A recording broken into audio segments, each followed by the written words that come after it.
Hey, welcome back to our channel. We want to thank you for watching. The South Africa's trade unionists, expert came out, or one of the officials, looked at Donald Trump's policy and engagement with the country of South Africa. He came out clear to pinpoint some very important areas and refused to accept that. And the trade union expert says that by the United States of America expelling the South African ambassador, it goes way beyond just that particular back and forth within these two countries. It is important to know that South Africa has some very unpopular position, and South Africa has made it clear that they are not backing down. According to this expert, he was referring to why the president of the United States of America should not intrude into their own personal issues, as South Africa is a sovereign country that it needs to deal with its own personal issue. Now, by one of the countries that most powerful in the world to step into talking about issues that to him makes no sense. And according to this particular trade union expert, he went ahead to dive into that the United States of American people are to an extent feeling the heat themselves, that they have not to an extent achieved on what they voted for. He went ahead to explore a lot of other issues that are lying on the table, talking about tariffs, talking about the current administration in the United States, how it perceived engaging with other particular communities across the country of the United States of America. More importantly, he took a stern position and to talk on why South Africa should engage the United States of America from a strategic point of view, and why this particular relationship is being observed by other geopolitical partners around the world. The expert looked at why the United States of America should basically focus on resolving its own election promises according to the new administration, on what they are supposed to do to tackle the economic challenges that the country of the United States is facing, and looking at inflation and looking at other very important things, that by the president of the United States leaving what's going on in the United States of America and stepping into another country's own matter, that to an extent geopolitically or economically, it makes no sense according to him. So he dived down into the message to remind the president of the United States and the US government that South Africa is a sovereign country that has its own difficulties, but again, that each government should focus on their own particular issue. The South African Federation of Trade Unions, SAFTU, describes the United States' decision to expel Ambassador Ebrahim Rasool as a serious hostile action by the Trump administration. And for reaction, we joined now by Zwelinzi Mavavi, SAFTU's General Secretary. Tatuvavi, good to have you, and thank you very much for your time. Well, the United States, in their response, said that the very comments of the ambassador are viewed as hostile towards the President of the United States. So it's an exchange of hostilities.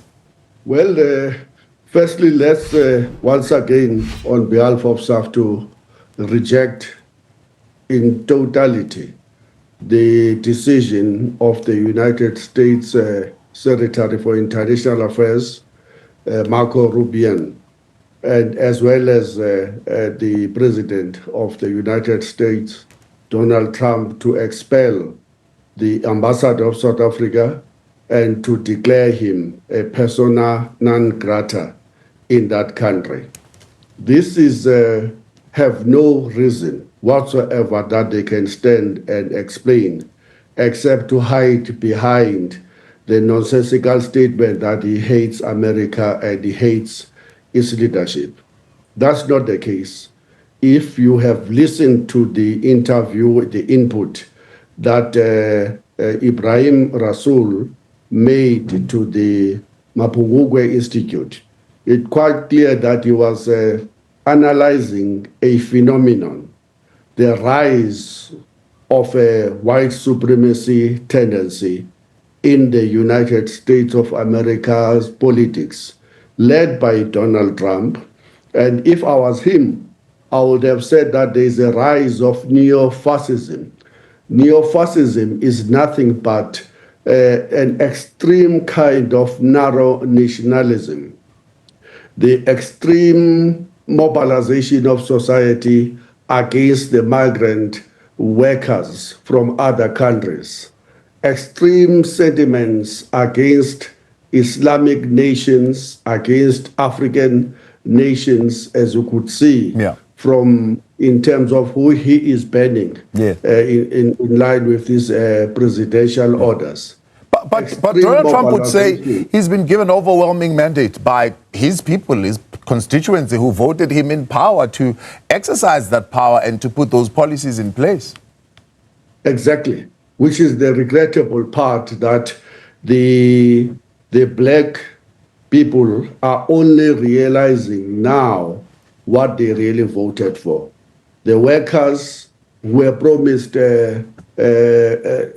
tax cuts, protectionism, and are only realizing now that you cannot impose protectionist measures against other countries without those countries also reiterating.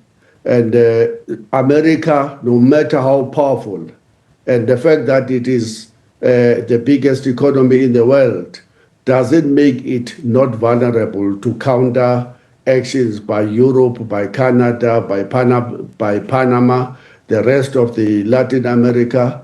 And if we were more organized in the African continent and uniting with the Asian countries, we could cause them serious harm, even though they are the biggest economy in the world. Yeah. We shouldn't be kowtowing. We shouldn't be capping and bowing to extreme white racism, in particular when he is brewing it here in South Africa. We shouldn't be, really hiding under our tables and not call neo-fascism what it is. What we are dealing with here is a more naked aggression of imperialism. Yeah. And the takeover of the world by corporate authoritarianism. Yeah. That is to the benefit of Donald Trump's friends, those that are in particular coming from South Africa who are now multi-billionaire. Yeah. And they've not wasted any time to launch the most brutal attacks against the rights of workers in America, threatening the other nations of the world, from Canada to Greenland to Panama, to even encouraging Israeli to use its cooperation companies, as well as from those of the United States of America, to basically move out of Gaza Strip 2 million people and throw them elsewhere in the world, whilst telling them that they will have no right to ever claim their citizenship to Gaza. These are challenging times between the South African people and that of the United States of America. And if you see huge trade unionists like this are coming out and talking about this issue, it gives an indication on how the people of South Africa feel and how other African countries are observing what's going on at the moment. It seemed as if the trade cutting was not enough, and also imposing sanctions and talking about the land expropriation issue in the country of South Africa. So the trade unionists were talking from a point of defensive and strategic engagement, that this particular relationship is not going anywhere soon, and that it might outlive the presidency of Trump and what would happen moving forward. So it's important to know that if experts like this, people who are coming up with strong points, it should let the United States of America that the people of South Africa and the continent of Africa are paying attention on what's going on. He sent a strong message to the United States of America based on their relationship and also engagement with the country of South Africa. There are some international relations experts, though, that who said South Africa has equally displayed this naked disregard, I suppose, of the relationship with America. In fact, one of the professors, a doctor, was speaking to just earlier on, saying for a while now, even before the Trump administration, even during the Biden administration, the South African administration has been walking a tightrope as far as its relations with the United States. For example, maintaining relations with what would have been seen as enemies of Washington then. I don't know what you would say today. One of them being Russia, but two, Iran. We know where their position is there, as well as China. South Africa has been walking this tightrope while trying to avoid disrupting economic relations with America. So they've been provoking America for a while. Look, I think that South Africa must stand very firm in rejection of this blackmail, including use of economic blockades against South Africa for the sole reason, because I think that's what we are dealing with here. The fact that South Africa has taken Israel and reported it into the International Court of Justice and correctly named what is happening in Gaza, what it is, which is genocide. We were right. The South African government have to be saluted and praised for taking that steps.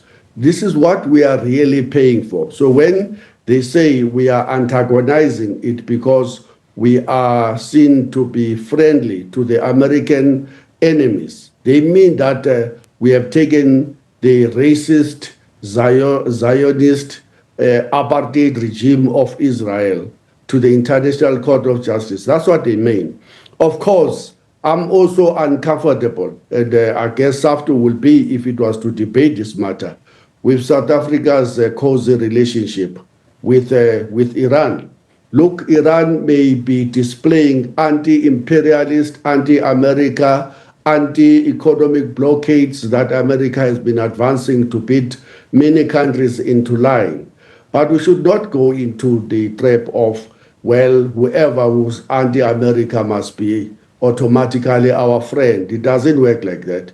Iran's record on human rights is well documented. Yeah. Iran's record against worker rights, women's rights, and media, opposition inside Iran is well known.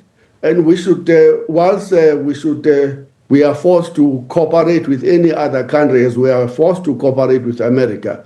But we should not forget who we are as a nation, which is the point that Ebrahim Rasool was using. What lenses are you using? Are you going to use the lenses of a country with a constitution, with a history of apartheid colonialism that seeks to address that legacy of apartheid colonialism by embracing human rights here in South Africa and elsewhere in the world, whilst at the same time protecting the interest of the citizens of South Africa in terms of economic interest that we should be advancing to be able to trade and develop our economy. Yeah. And in a particular case, in our relationship with Iran, South Africa's relationship with Iran, I think we have turned that telescope that Ebrahim was speaking about upside down, and we are using perhaps the economic interest of South Africa above our human rights record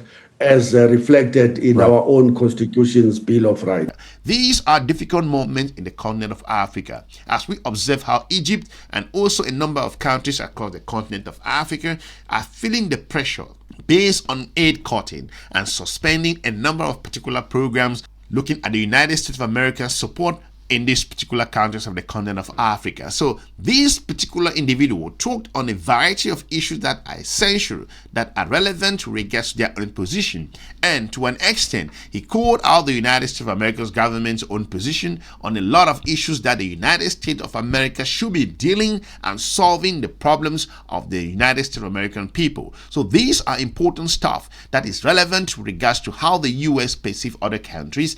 The trade unionists believe that South Africa has its own issues that needs to be resolved. Again, he went ahead to talk on something very important, that the fact that a country is against the United States own foreign policy does not mean that South Africa should align with this particular country. In that case, he was referring to Iran and pointed some areas. However, he never also said that South Africa should not engage Iran. He went ahead to say that South Africa should have its own particular position, and that South Africa's position should not be something that should be neglected.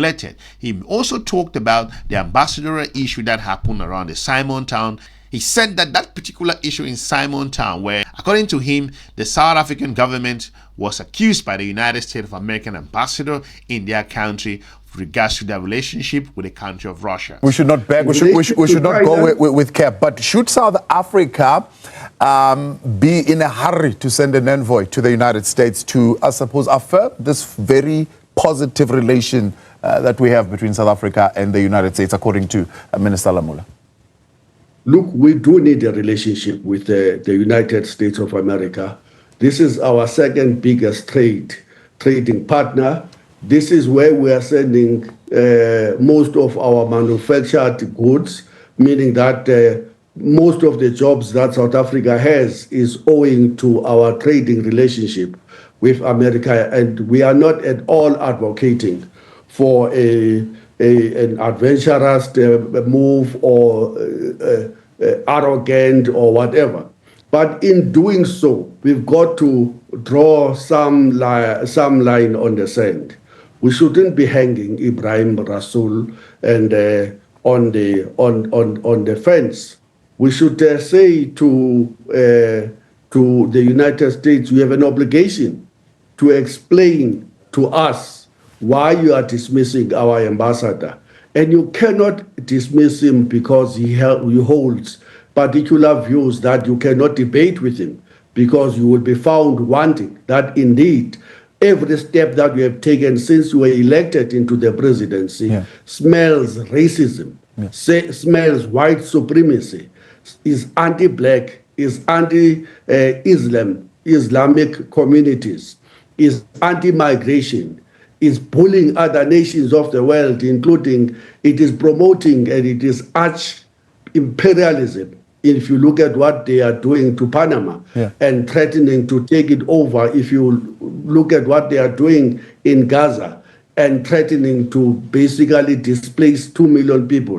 And if you look at what they are doing even in Ukraine, in forcing them into a deal with a clear intention of signing a mining rights agreement with Ukraine to gain access by the corporates of America to the minerals wealth of Ukraine. This is not a country that is holy, not in any way. Trump represents the worst thing that could have happened to the humanity at this particular moment. And he normally says he's anti-war. No, hold on. He's not anti-war. He's using the peace ticket in order to beat everybody to line, to bully everybody, and to impose his corporate will. And that's why his friends have become so rich after he has been elected. They've become even more multi-billionaires than they were, because he's doing everything that he is to create environment for them to prosper, and by moving into other countries in an unrestricted manner to advance the interest of corporates of the United States, in particular of his friends, the likes of Elon Musk and others. This is important, that if experts like these, trade unionists who understand the ins and outs on how workers and also employers in different geopolitical environment will feel, are coming out to address issues like this, it gives you a clear picture on how the country of South Africa has woken and is alert with regards to their relationship with the country of the United States of America. Mutual respect and willingness to engage in constructive dialogue could have been something, I suppose, the Biden administration would have opted for. But issues are different now. It doesn't seem that the Trump administration is interested in that more than it is interested in transactional diplomacy, where Trump wants to win and come at the top and get, I suppose, what he wants to get. So will the efforts of South Africa to try and get some kind of conversation going yield any fruit? I wonder. If you listen to the guy who's preferred to be the next ambassador of South Africa, who's also a South African descent, it's quite very clear what the United States of America wants from South Africa. And what they want is basically bolstering what the extreme right-wing groups like AfriForum and Solidarity, or even the Democratic Alliance for that matter, they are very, very straightforward. They're saying, cut the relationship with Palestine. Drop that case in the ICC. Don't talk about genocide, even though you know 61,000 people have perished since 7th of October, more than a year ago now. Drop this Bila Act.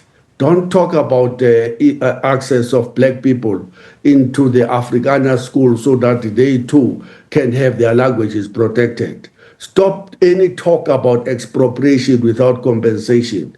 Allow the existing property relationships in South Africa to remain. Don't do anything about the fact that the 1913 Land Act put the majority of South Africans, indigenous population, into 13% of the land, whilst giving 13% of the population 87% of the land. Do nothing about that, and do nothing about any kind of transformation. Don't talk to us about black economic empowerment, and don't talk about us affirmative action.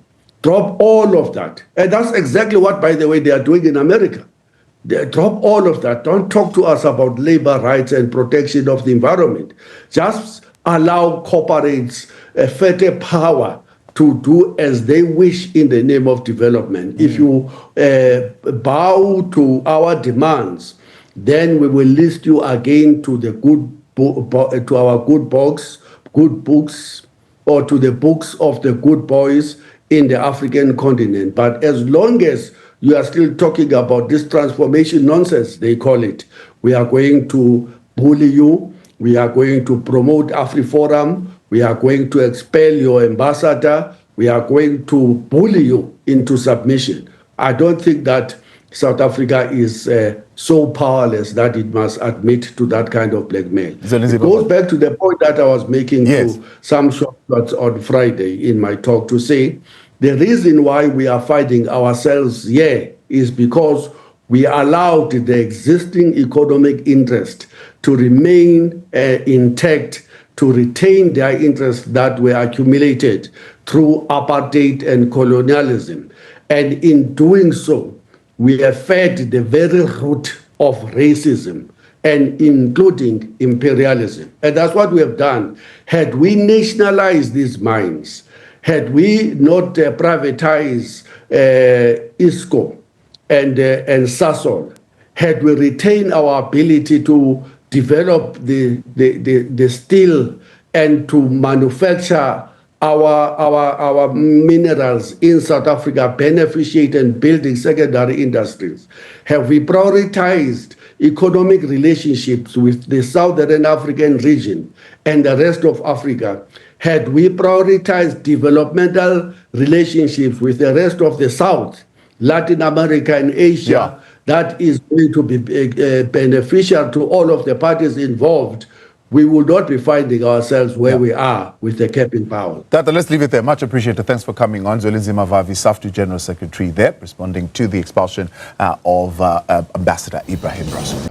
Let me know in the comment section what you think in regards to why the people of the country of South Africa should approach this moment with caution, and why the United States of America to an extent should look inward and deal with its own issue. He spoke on a lot of other very important areas, talking about the protectionism and why South Africa to an extent should think first about the South African people and the continent of Africa in terms of its strategic relationship with the United States of America. I will be looking forward to meeting you soon in our next episode. Smash the like button and share the video, and have a good day. Bye-bye.